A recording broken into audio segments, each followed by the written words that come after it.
ग्रहण एक ऐसा समय जब देश भर के मंदिर बंद होते हैं। ना वहाँ कोई पूजा होती है और ना ही भगवान को भोग चढ़ता है। पर केरला के थिरुवरुपुर में बना श्री कृष्ण का मंदिर थोड़ा अलग है। एक बार सूर्य ग्रहण के दिन इस मंदिर को बाकी मंदिरों की तरह बंद रखा गया, लेकिन अगले दिन जब मंदिर के पुजारी गर्भगृह में आए तो वो श्री कृष्ण की मूर्ति को देखकर दंग रह गए और मूर्ति पहले से काफ़ी ज़्यादा पतली लग रही थी। मीनाचिल नदी के किनारे बसा ये मंदिर अपने सुंदर आर्किटेक्चर और यहाँ मनाए जाने वाले फेस्टिवल्स के लिए जाना जाता है। पर इस मंदिर की सबसे खास बात है यहाँ पर स्थापित श्री कृष्ण की मूर्ति। सूर्य ग्रहण के दिन घटी इस घटना से सब हैरान रह गए थे। उस समय आदि शंकराचार्य जो मंदिर में दर्शन करने आए थे, उन्होंने बताया कि श्री कृष्ण को पूरे एक दिन तक भूखा रखने के कारण ऐसा हुआ और इसीलिए तब से इस मंदिर में हर दिन समय पर भोग लगाया जाता है, भले ही सूर्य ग्रहण हो या चंद्र ग्रहण। ये इकलौता ऐसा मंदिर है जहाँ सबसे पहला भोग रात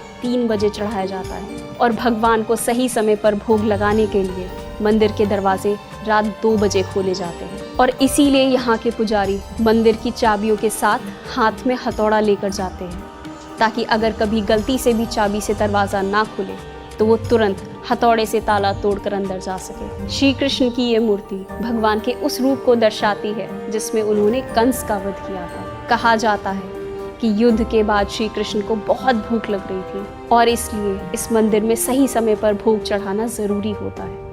अगर समय पर भोग नहीं लगता तो भूख के कारण ये मूर्ति पतली होने लगती है। इस मंदिर में स्थापित श्री कृष्ण की मूर्ति से कई सारी कहानियाँ जुड़ी हुई हैं, पर उनमें से सबसे प्रचलित कहानी है स्वामी विल्वमंगलम स्वामियर की। करीब 1500 साल पहले संत विल्वमंगलम स्वामियर एक नाव में सवार होकर एक समुद्र से गुजर रहे थे। अचानक उनकी नाव एक जगह पर फंस गई। कुछ देर कोशिश करने के बाद वो पानी में उतर गए। तब अचानक उस जगह का सारा पानी सूख गया और उन्हें दिखी श्री कृष्ण की एक 5 फीट लंबी मूर्ति। उन्होंने उस मूर्ति को एक नाव में रखा और आगे बढ़ गए। कुछ समय बाद थिरुवरुपुर गांव पहुंचने पर उन्होंने उस मूर्ति को एक स्थान पर रख दिया और खुद स्नान करने चले गए। लौटने पर जब उन्होंने मूर्ति को उठाने की कोशिश की तो वो मूर्ति टस से मस नहीं हुई।